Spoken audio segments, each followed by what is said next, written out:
Hi, everybody. Thanks for trying out this podcast, The Best of Click, the later years. A little shake up from the interviews that we've been doing. I just kind of found that looking at some of the old stories that we did was kind of fun. If you do too, appreciate you watching. If not, we'll have an interview for you next week. Uh, Backlighting myself just because I thought I'd give you a view of out my back window of the beautiful Ponderosa Pines here in Central Oregon. Hey, welcome. Glad you're with us. Again, just some fun stories to take a look at. Kind of later in my career, a little bit more mature than some of the earlier ones. I'm kind of proud of some of the writing here and just the stories themselves, who oftentimes are story ideas that came from other people, and as always, with great photographers who worked on it. So here's some cool stories I think you'll enjoy. How are you, Goldie, huh? This is B.R. Gold, a 2-year-old greyhound with a very special distinction tonight. Yes, she will be the number 9 dog in the 9th race on September 9th, 1999. It was just the luck of the draw, but she's going to get a lot of attention tonight. They're just jealous because you get to be number 9 tonight. The number 9 dog starts on the outside of each race, and Goldie's trainer says she actually runs better on the inside. But who needs facts and logic when you have all these numbers aligned? 9 dog, 9 hole, 9th race, 9-9-99. Bettors contemplating this numerology last night? It's probably a play, and quite frankly, it actually looks pretty good. I don't even know who the 9 dog is racing tomorrow night. Let's see who. But you're still gonna bet for it? Oh yeah, on 9-9-99. You kidding me? Special bet. Good enough for me. $9 to win on the 9 dog in the 9th race. So I was wondering if there's any historical precedent for this kind of magical little numbers bet. Out here at Multnomah Greyhound Park, they've been running since the 30s, but they didn't have a season during March of 33 or April of 44 or May of 55 or June of 66. And on August 8th, 1988, they were closed that day. But there once was a magical and very lucky number 7. Yes, on July 7th, 1977, there was a 7th dog in the 7th race. Easy Trouble was its name, and if you bet $7 on that dog that night, you would have lost it all because he finished last. Carl Click, KGW Northwest News Channel 8.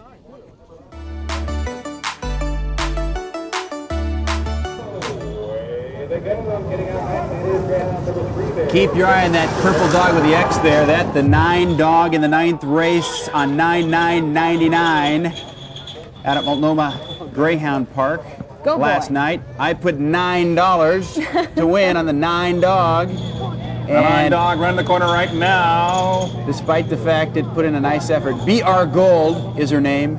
You can tell that the 3 dog wins it, and B.R. Gold does not finish first. Didn't finish 9th either. It was 5th. Which brings us to our thought of the day from one of my favorite Flintstones episodes. Jeez. Don't bet on the races. So we tried. We tried. We thought number 9 would be lucky yesterday, but Yabba dabba doo.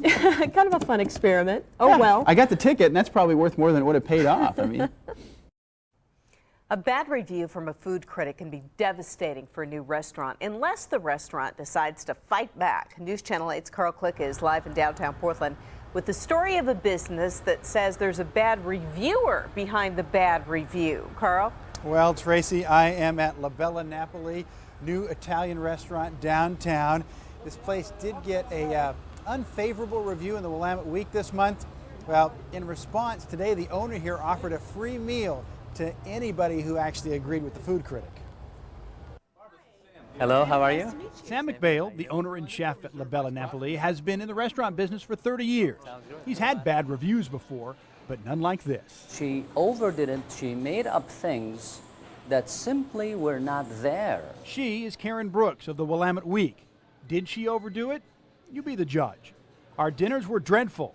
Terrible, terrible food. The treatment of pasta was criminal. If it came from the sea, it must have been beached for a long, long time. Italian cheese. And Sam says the reviewer crossed the line when he attacked his homemade tiramisu, comparing it to a Hostess Twinkie. He fought back and spent $1,500 for an ad in the newspaper, reviewing the reviewer. You know nothing about cheese, McBail says. Brooks is a food critic who knows nothing about food. You fail in all categories. I hope Willamette Week attends to their mistake of hiring you. As part of my job, We talked to Karen Brooks.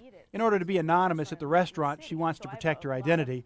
She doesn't apologize for her opinion, nor her tone in the review of La Bella Napoli. The thing I'm thinking about every time I write a review is how will someone feel spending that kind of money on food. That's the number one thing in my mind. It was definitely a strong opinion. My customer asked me to do this. They said, is she telling us we don't know our taste? Is she telling us we're stupid, we don't know what we're eating? Indeed, customers have come to the restaurant's defense since this review. McBail says business is still sweet, like that tiramisu. Absolutely. You know, I'm not really qualified to be a food critic, but I ate that entire dessert. It was a little bit better than a Twinkie. Sam tells us that nobody here today was disappointed in their meal and asked to have their bill paid for. So they were all good reviews from customers today. Oh, so Tracy, they eat free if they don't like the food? Is that how it works tonight? Absolutely. If you agree with the critic, he'll pay your bill. Okay. Thanks, Carl. Okay. Be hard for Carl to say he didn't like it after he ate the whole thing, wouldn't it? That is tough. Yeah. We'll be It looks so great from above. Sky 8 gives us the best view of the corn maze and this year's design, a blue heron in honor of the great birds that call Sauvie Island home. Easier ways. Craig Easterly is the man behind the maze. He's part artist, part puzzle maker, and part farmer. It's not too big of a mystery. It's just a lot of work early on to get it to come out right. The work involves planting 5 acres of corn, then a computer-generated diagram and an elaborate grid system. Easterly and his crew drew the blue heron in the dirt when the corn was just a few inches high months ago. Then it grew into this, artwork from the sky and a puzzle on the ground. And I'm always excited and surprised when I get up in the air and get a look at it to see how well it came out. It opens for visitors the second weekend in August. You get some people that are leery. They want me to give them a map, and they would actually let me hold their hand and walk through the maze with them. Usually the kids, younger kids, are pretty excited to go in. They're dragging mom and dad in there. Ah! 2. There is some help in the maze, clues that point you in the right direction, and a couple of bridges that get you a view above the corn stalks. And you've never lost anybody? Not for very long. We just went in a circle. Is there a way out back there? I don't know where I'm going. But everything here has all come back together in the same place.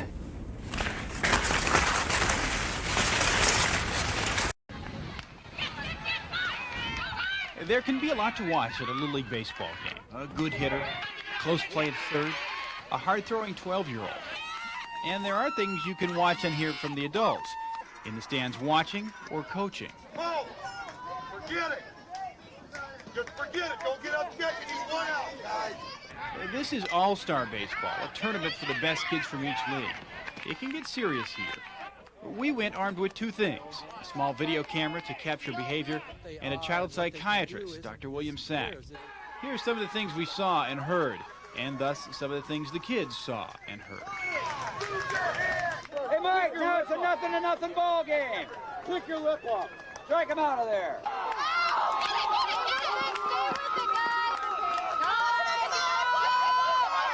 Two more, babe. Two more. Send these city boys home. What's Dr. Sack think about his day at the ballpark? He saw both good and bad here. The good, parents interacting with their kids, participating in their lives. Where the team was getting beaten pretty badly, I saw the coaches supportive and encouraging, the parents yelling support, even when things were looking kind of bleak. On the other hand, I saw examples where kids did something right, but still they didn't do it perfectly, and they got yelled at for that. I saw them just tense up and get just paralyzed with anxiety. The looks on their faces were a little scary at times. That anxiety comes, Dr. Sack says, when the adults put too much emphasis on winning. And we did notice that people enjoyed when their kids won. But check out the difference between the kids and the parents. Late in this game, the team losing by 5 runs is having a competition in the dugout to see who can touch the roof. Their parents aren't so relaxed. There you go! I think we just have to keep reminding ourselves that this is their game, not ours, and we shouldn't try to intrude our needs onto the kids. Second base! And you don't have to be a child psychiatrist to understand that. Job, Andy. Way to talk, guys. Way to talk. And Jerry Frazier has been coaching kids for more than 8 years. Nobody feels worse than them if a ball gets by them or if they don't do it at the plate. They don't need to hear it from us parents. They really don't need to hear it from us coaches. What they need to know is, bottom line, we love them and we're in their corner. And our kids probably could use somebody compassionate in their corner.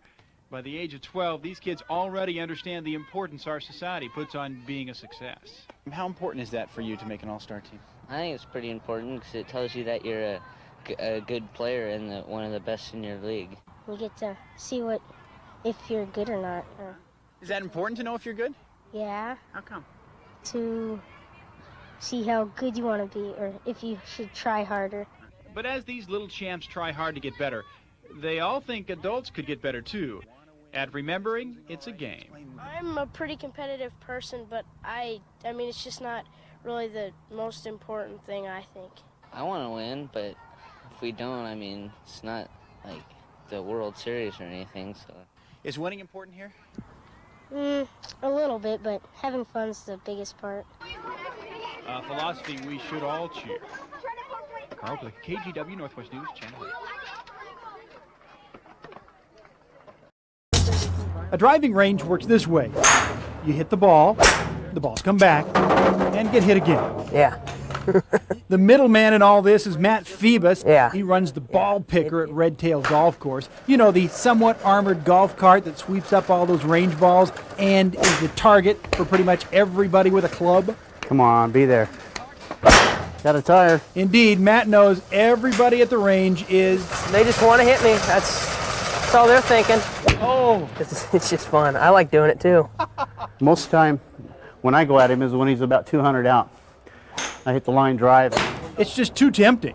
Most of us can't hit the fairway, but at the range, we try to hit this moving target.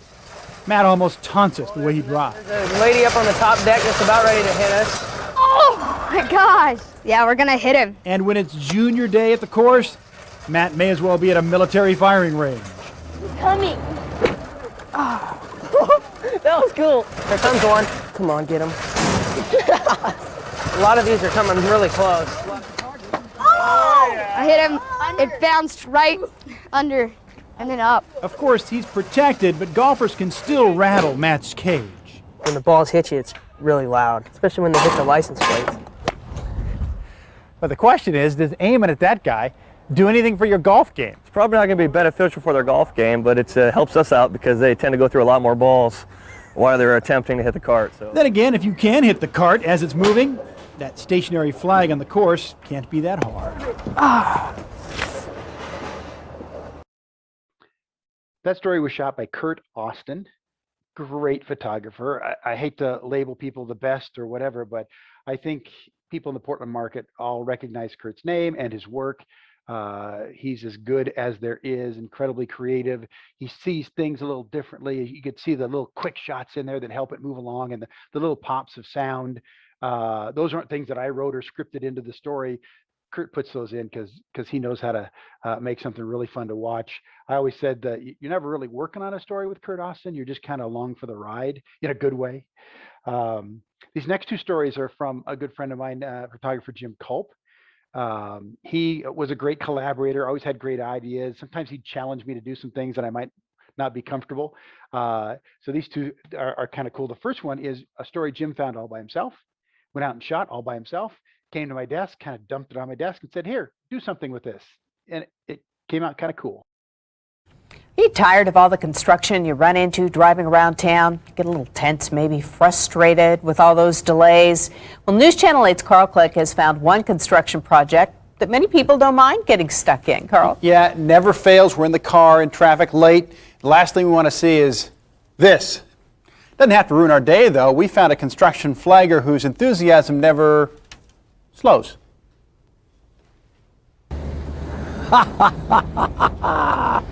Perfect, beautiful, lovely. It's not a job many of us would want. Standing all day in the middle of traffic, dealing with lots of road rage.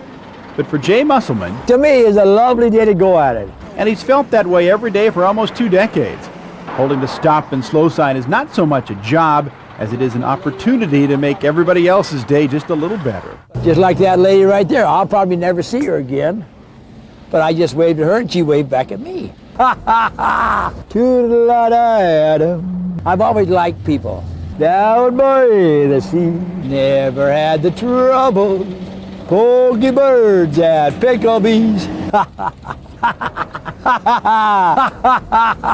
This is more than just a good street-side manner. All Jay's cheerfulness serves a real purpose. I like to be seen. If they relax just a little bit, then I know they've seen me. And if they see me, they know something's going on down there. My number one priority are these gentlemen right here. The crew we're working for, to take care of them. That's number one. Down by the sea. And it seems to work just fine. Jay Musselman keeps everybody safe while he keeps everybody smiling. I got a lovely bunch of coconuts. I'm Carl Click, and these are the Three Musketeers, actors and also now Portland's newest crime fighters. Their story coming up. All for one, and one for all. What if the Three Musketeers came back to fight crime on the streets of Portland? Well, in a way they have. It is the ultimate life-imitating art story. Here's News Channel 8's Carl Click. I like his spirit. The cast of the Northwest Children's Theater is in the middle of its Three Musketeer production. On stage there is action and high drama. And backstage there is some action and drama too. Milady De Winter, actress Deirdre Atkinson, stumbles onto two burglars stealing things from the dressing rooms. Line? Hey! We're getting ripped off! I need help! It got the attention of actors Thomas Beckett, Patrick Cullum, and Gordon Carpenter playing Aramis, Porthos, and Athos. Initially our response was, hey, we're taping here, what's this ruckus? Be quiet. But they soon realized it was serious and came to the rescue. Remember, all for one and one for all. My heroes, the Three Musketeers, came tromping down the stairs. What followed is what's known in the business as a chase scene. Two suspected thieves leave the theater, head down the streets of Northwest Portland, followed by, you guessed it, the Three Musketeers in full costume and their swords. There's a certain amount of character that gets into you once you put the costume on, and so you have to, I mean, you feel it's your duty to go chase them down. It wasn't even funny, it was just beautiful. It was just perfect. It was just romantic and dashing and fabulous. May you make a... The happy ending is that the Three Musketeers caught and held two suspects for police, starring as the alleged trespasser, LeBaron McClendon, and a juvenile. The irony, first of all, of somebody ripping off actors, which is the last place anybody should go Yeah, to try there's to no steal money something. here. It's pretty pathetic. That was the burglar's first mistake, an even bigger one, trying to rip off a troupe of actors armed with swords. Carl Click, KGW Northwest News Channel 8. The Northwest Children's Theater will continue its production of The Three Musketeers through May 23rd. You can tell they're authentic. Don't count on the burglary and the chase scene, though. I guess it's not really part of the story. Far and away, favorite story of the day. Irresistible. I love it when you got reactions like that from the anchors after the story had aired, because that's the first time they'd probably seen it, and you'd know you had done a really good job when you had them, you know, laughing or smiling or speechless at a few times. So let's take a look at some live shots. You know, reporters are always out live when the news is happening right there. Sometimes you're just out there as a storytelling tool. I like the challenge of being live, kind of off the cuff, not on a script, and trying to find something that you could show or demonstrate that was interesting and fun and really entertaining. So I found some of my old live shots I thought fit that category. I hope you like them. First of all, is the 1996 flood. You know how big a story that was back in February of that year. We knew it was coming because you could tell by the rainfall. Brenda and I and Dave were on the air in the morning show early, like 4 a.m. We got off the air probably close to noon, and then they sent me out in the field, and I was down live at Waterfront Park, and didn't end the day till after 8 o'clock. So I mean, I was on the air for 16 hours. You can see here, you can tell I'm kind of tired, and basically I apologize for basically using one word basically too many times. Carl Click has been covering this all day long. He's still standing upright. That's certainly to his credit. Carl, what's the situation? Well, Tracy, we'll get you a look at the river here in a couple seconds. First, we want to show you some of the work that's been going on still down here in the darkness down at the riverfront. Let's take a look at the tape that we sent in there to the station. First of all, we're going to show you that guy who was hanging basically over a crane and a crane had him down in a harness, and he's trying to cut loose that barge that holds the sternwater Portland there as a kind of a loading dock. He was just hanging there using the hydraulic equipment trying to loosen that barge up, and eventually they did, and they moved it away from the seawall. We're also going to show you some people that are still sandbagging down here, and they're working real hard, and actually they had a few smiles on their faces as they were doing it. This is down near the Burnside Bridge, and they were getting more sandbags up to kind of a different structure that we haven't seen before, a higher structure that was built down there to kind of hold the water back. And we do know that I told you before about that drain that is basically overflowing now. That's a drain down there near the Burnside Bridge where water goes in and it basically drains into the Willamette River. Unfortunately, now the river is much higher and that water is coming back up, and they put some sandbags around that to try to keep that from getting any higher. That's basically the only place where the river is actually coming into Waterfront Park right now. We're going to show you that gauge now on the Morrison Bridge. It shows you how high things are. It's above the 6 now. It's above 26 feet. And as we can tell you this morning at about 5:30, that was at about 23 feet. I talked to a police officer down here a couple hours ago who said that when he was here yesterday afternoon, it was at 18 feet. So you can kind of do the math. It keeps going up, and we've been told it'll get above 28 feet later on tonight or earlier this morning or early tomorrow morning. Of course, we just have to wait and keep an eye on it and see what happens. Back. Hi, Brenda. How do you like my friend here? I don't think I do. I think I'm classified as one of those who's a little bit squeamish. This is a Mexican red-kneed tarantula. And even though this does have a poisonous venom, I've been told here by the zoo experts that I am not in jeopardy at all. And I trust them. However, you know, the insect museum here at the zoo was in jeopardy of losing its funding and being closed for this summer. But once people found out about that, there was some public outcry, and the folks at Metro who run the zoo found out this was a pretty popular exhibit. But right now, this little Mexican tarantula, red-kneed tarantula, has a home for this summer, and folks who visit the zoo can come see her. It's a her. And you must realize that my wife will not go near me again, Brenda, because I have touched this tarantula. Yeah, I'm with her. I don't want to touch her, but I'm glad she's staying. Carl, thanks. I bet they are, Nancy. Very busy down here getting ready for the parade, which starts in, well, actually less than 2 hours right now. First of all, weather report. We got sun over us right now, but once again, it may change. Hopefully it won't get rained on tonight. Anybody who knows the Rose Festival knows the Starlight Parade, one of the most fun events of the entire couple of weeks. A lot of laughs, a lot of fun events. And behind me, you can see everybody getting ready. Lots of floats. 40 floats are scheduled for the parade today. And we have people and festivals from around the Northwest here to visit our festival. Over here, a float from Issaquah for their Salmon Days. That'll be in the parade. Behind me from Wenatchee, Washington, is the Apple Blossom Festival. And over here from Olympia, Washington, their Lake Fair Festival and their big alligator. We got the princesses and the queens up there waving away. That alligator talks, by the way. So if you want to enjoy this and all the rest of the parade, come on down downtown Portland. Here's a look at the parade route for you. Hi, Nancy. This is where all those toys come as we store them before we hand them out to needy kids. I was kind of putting my thinking cap on here to try to tell a new story about our beautiful toy drive here at News Channel 8. So here we go. We don't want to monopolize all the Christmas spirit this time of year. So we have this little operation at News Channel 8 called the Great Toy Drive. Now, if you don't have a clue what that is, well then I'm going to spell it out for you. Scrabble. All you need to do is take a new toy unwrapped to any of these locations, the Les Schwab Tire Center near you, or our friends at Regents Blue Cross Blue Shield, their office is downtown, or you can bring them to us here at 1501 Southwest Jefferson, and we will help get those toys out to needy kids this time of year. And you know what's going to happen when those kids open up those toys on Christmas Day? They're going to say, "This is sweet, Candyland." And then you know what? For helping out, you are going to be a winner at the Game of Life. Thanks, everybody, for all your help. This toy box is filling up, and we're going to get those toys out to kids in our area real soon. We can still use your help, though. Nancy, back to you. Well done, Carl. Have you watched any of those gymnastics? It's been amazing. It's unbelievable. There's no one there, though. How do they do that? It's incredible. We wanted to know what it takes to get to that level. So News Channel 8's Carl Click's going to show us live. He's at the Multnomah Athletic Club tonight. Carl? Well, Tracy, I want to introduce you to Alyssa. Alyssa, you ready? 1, 2, 3, go. Okay. Alyssa's 13. She's one of the members of the gymnastics team here at the Multnomah Athletic Club, and she's going to show us what kind of condition you have to be in to be a good gymnast.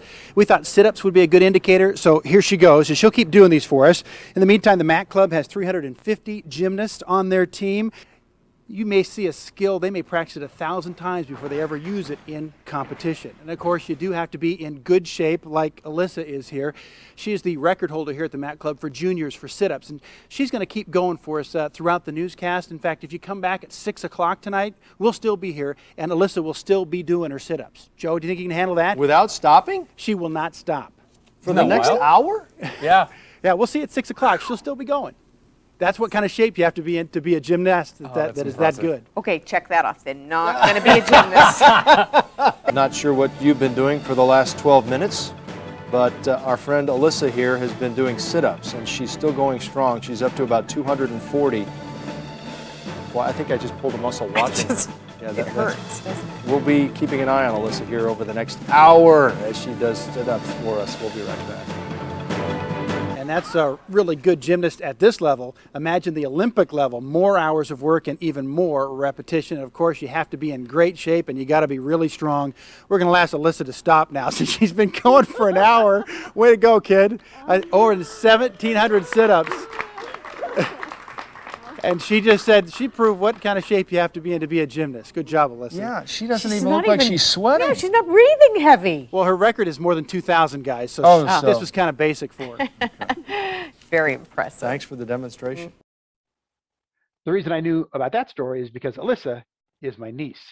And I knew what a great gymnast she was, and I knew about her sit-up ability. And then I pitched that, and I got a little resistance from upper management, news directors, assistant news directors. They didn't quite get it. And I said, listen, people are going to stick around the whole hour if you tease this at the beginning and you show it over and over again and then come back at the end and show her. They're going to watch the whole newscast, and they did. And you could tell from the anchor's reaction how impressive that was. Another cool thing I got to do in 1997, they sent me to New York with photographer Carl Peterson to do some stories on the Today Show to kind of be in relation to our Sunrise show because we were back to back. So we did those, but while I was there, got to interview Tom Brokaw, and we were there on a really big news day. So I'm going to show you that story and all the chaos in the NBC National Newsroom control booth for a live cut-in that Brokaw did, and then a little piece of the interview we did with him, of which Brokaw is pretty profound. Tom Brokaw is barely phased. Have we left the affiliates know, Bill? But while NBC's top newsman is calm, the people around him are not. Going on the air any minute now. This is the day the stock market crashed. NBC is preparing to break into regular programming. What is that on? Brokaw is on set. The control booth crew is scrambling. Everyone awaits the U.S. Treasury Secretary in Washington, D.C. for the administration's take on the largest point drop in the history of the Dow Jones Index. What's that? These bars are what we're looking for Reuben. What time? 5120. What is it? 5120. This is not the regular nightly news. That's more than an hour away. This is a bigger test for NBC. How Brokaw and his news division cover this story will be scrutinized by media critics across the country. Stories like these separate you from the competition. ABC, CBS, and CNN.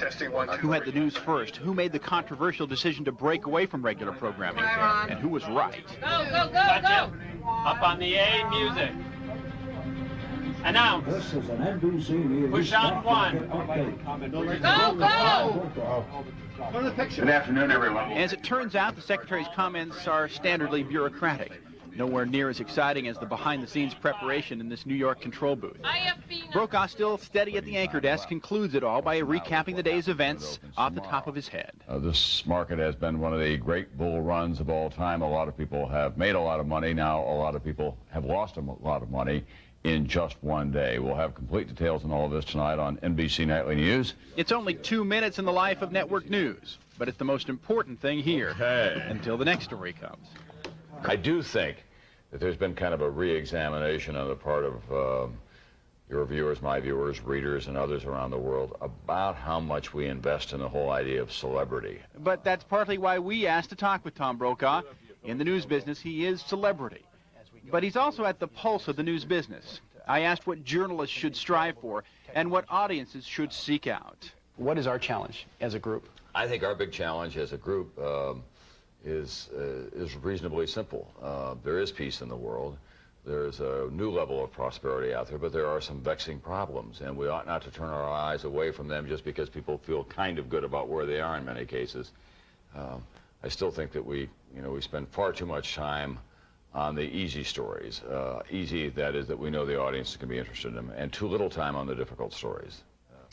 And just what are the difficult stories according to Brokaw? Well, race, the environment, the disparity in economic classes, and how America will take care of the elderly and the poor as baby boomers get older.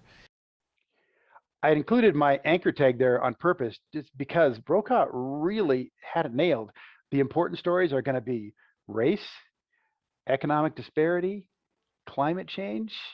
I mean, that was 97. He was on top of it. I'm going to leave you one more story. I truly believe this is the best story that I ever got to tell in my 31 years about a wonderful teacher. The story came from one of our editors, Kevin Petrick, whose daughter went to this school. He learned about this unique woman, passed it along to us, and then photographer Jim Culp and I did the story. Jim did a great job. Thanks for watching. I hope you enjoy this. Most of us, if we're fortunate, have had a teacher who made a big difference in our lives. In Vancouver's Evergreen School District, some elementary school students say that about their music teacher, Miss Williams. Carl Click has her inspiring story. Carl? Well, it's inspiring because of what she's gone through to keep teaching. She loves it, she loves the kids, and she loves music. But she almost lost it all when she lost her hearing.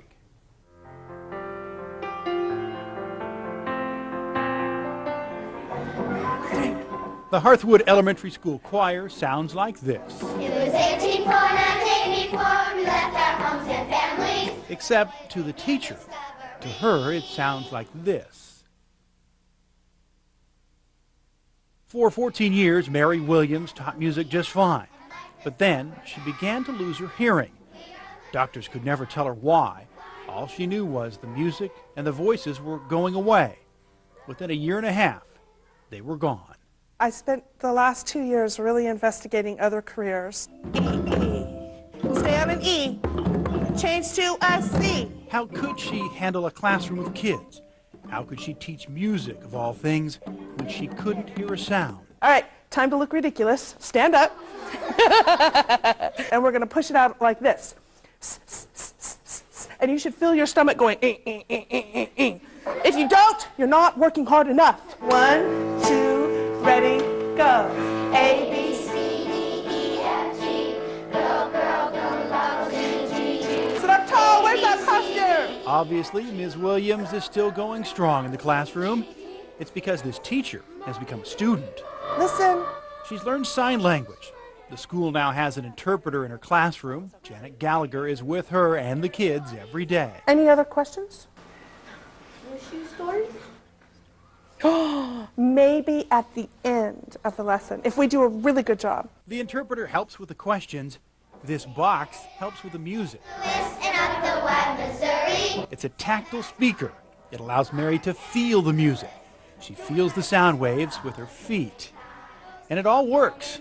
Listen to her students. It almost seems like she can hear. I do sometimes forget because she's just so comfortable with it. She really inspires me. A tree for all the people and breathe that peace. I know they see sometimes that it's hard for me, and I think that's okay. They're going to hit hard times in their life, and they need to see that we go through hard times too. I just want to be an example to them that they don't have to give up if they hit a hard spot. And for this teacher, hold it, don't breathe.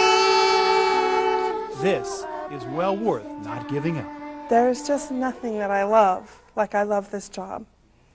And music is just, it's this language that connects everyone. And even though I can't hear it, we hear music in lots of different ways. Some hear it with their ears, and I hear it with my feet and my body and my eyes and my heart. I have a dream. Good job, you guys. A dream. Mary's tried a cochlear implant. It did not work. She is going to try again. She wants to thank all of her students and her fellow teachers and the school district for their patience and for sticking with her. Joe, Tracy? Oh, what a wonderful story. Carl, thank you. She is Wow. inspirational to say the least, Yeah, huh? that's great.